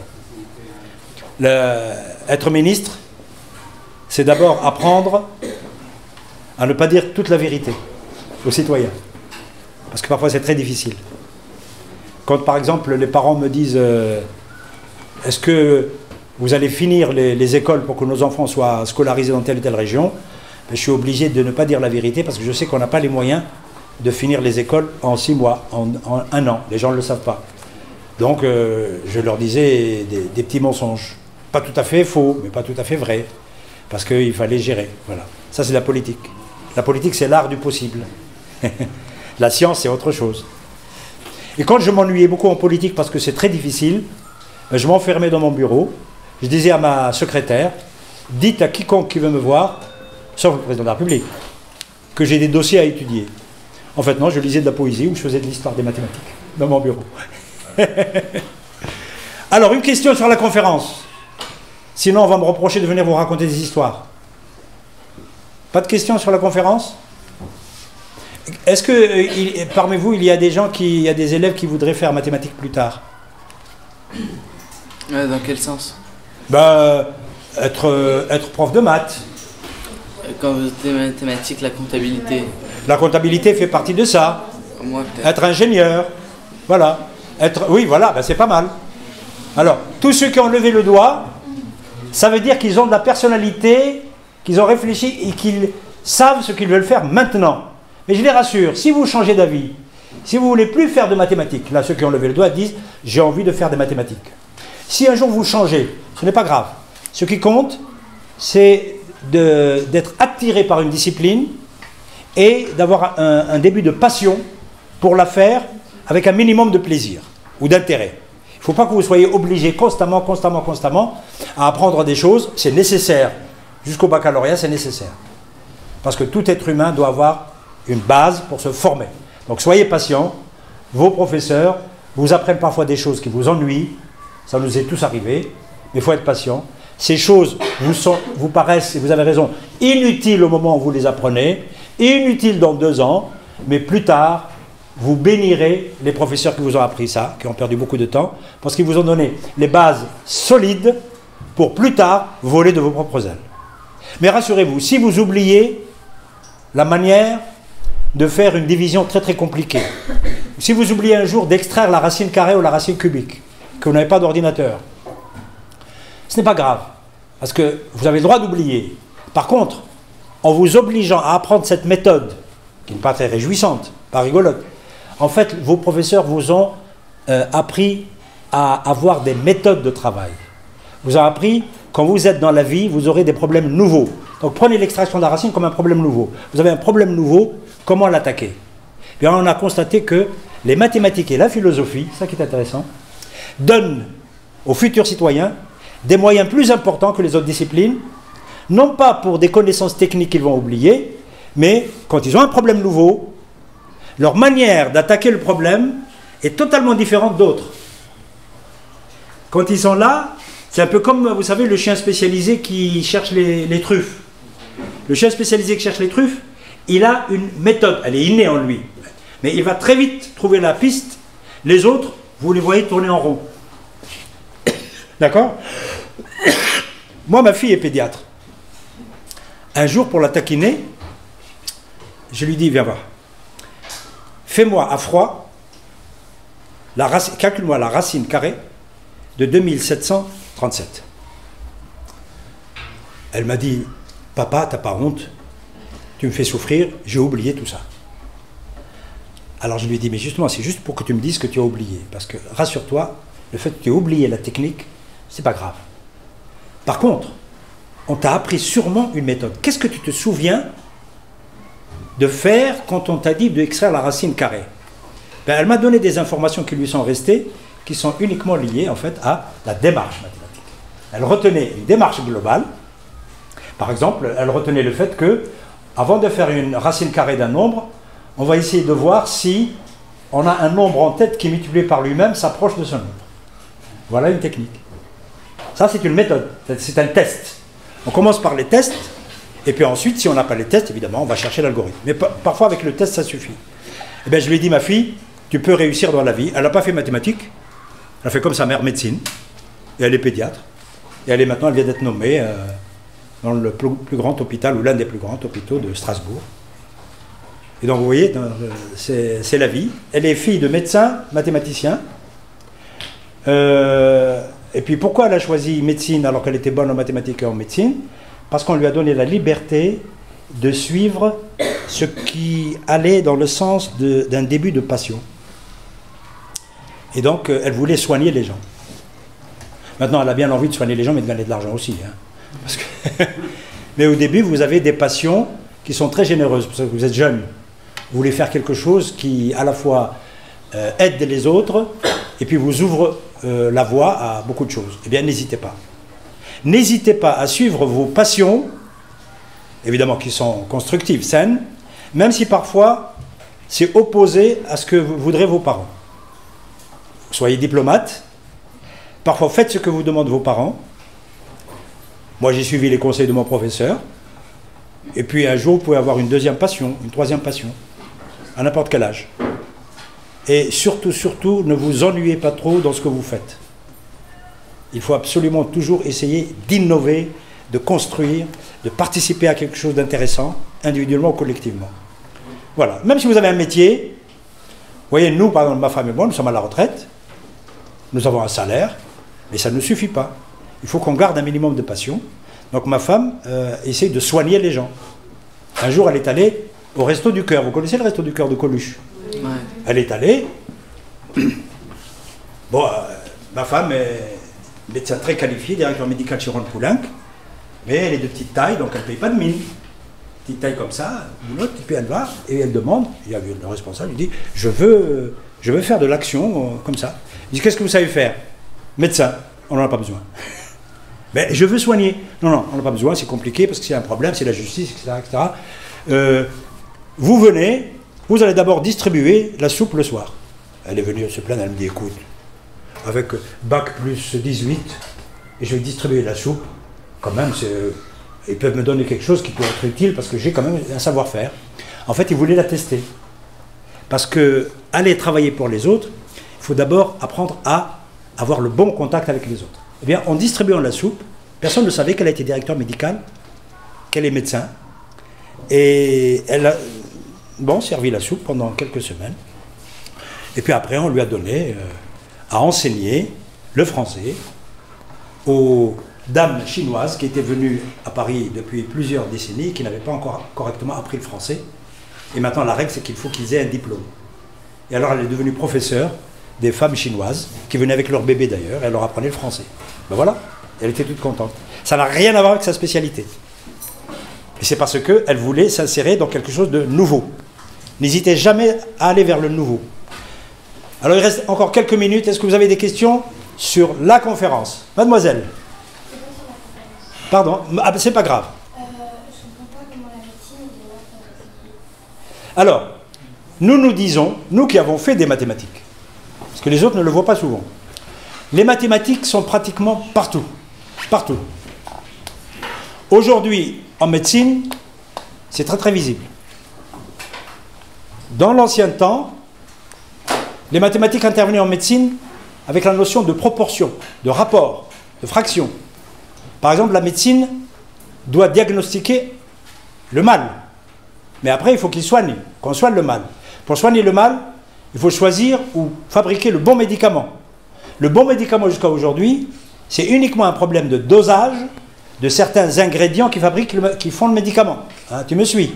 Ce dosage, les mathématiciens l'appellent les proportions. Ces proportions sont au millimètre près, au micron près. Et donc, ce sont des relations complexes qui peuvent même donner des formules mathématiques. Dans l'ancien temps, non. Mais j'ai un manuscrit du 9e siècle où un mathématicien philosophe critiquait Galien, qui est le plus grand médecin grec, et lui disait, il a fabriqué des médicaments qui ne respectaient pas les proportions de la suite géométrique. Il a utilisé uniquement la suite arithmétique. La suite géométrique, dans le dosage, permet d'avoir un médicament plus efficace. Ça ne veut pas dire qu'il avait raison. Ça veut dire qu'il a compris que les mathématiques pouvaient intervenir dans la fabrication de très bons médicaments. En fait, c'est vrai. Et puis plus tard, maintenant, la médecine, c'est quoi? C'est beaucoup d'informatique aussi, bien sûr. Mais rien ne remplace aussi, même pour les mathématiques, le savoir-faire, l'expérience. Donc, pour finir, rien ne remplace quelque chose qui est le secret de tout le savoir. Le secret. Rien ne remplace ce qu'on veut apprendre, la relation magique qui doit s'installer entre celui qui enseigne, qui connaît des choses, et celui qui apprend. Donc n'oubliez jamais, quelles que soient vos contrariétés avec vos professeurs, cette relation magique qu'on a eue pendant toute notre vie d'adolescent, entre les professeurs et nous, ben c'est ça qui est le noyau dur du savoir. Que vous oubliez la moitié de ce qu'ils vous ont appris, c'est pas grave. Vous aurez appris une attitude, un respect vis-à-vis du savoir, la manière de l'utiliser un jour. Voilà. C'est dans ce sens que le professeur, normalement, on ne l'oublie jamais. Si en plus le professeur est souriant, si en plus le professeur raconte des histoires, si en plus le professeur vous aide parfois quand vous avez des difficultés, bien ces professeurs, on les retient un peu plus que les autres. Et c'est comme ça que je vous ai parlé de mon professeur Gox Guégan. Je me souviens, le professeur Guégan courait le moyen deuxième année. Je me souviens de deux choses. C'est qu'il m'a dit que je pouvais aller loin, cours moyen, loin. Et je me souviens aussi qu'il m'a donné une claque monumentale, parce que j'ai fait une bêtise. Bien, je ne lui ai jamais reproché de m'avoir donné cette claque, parce qu'elle est associée à l'autre aspect qui est qu'il m'a formé, qu'il était mon maître. en CM2. Je vous remercie.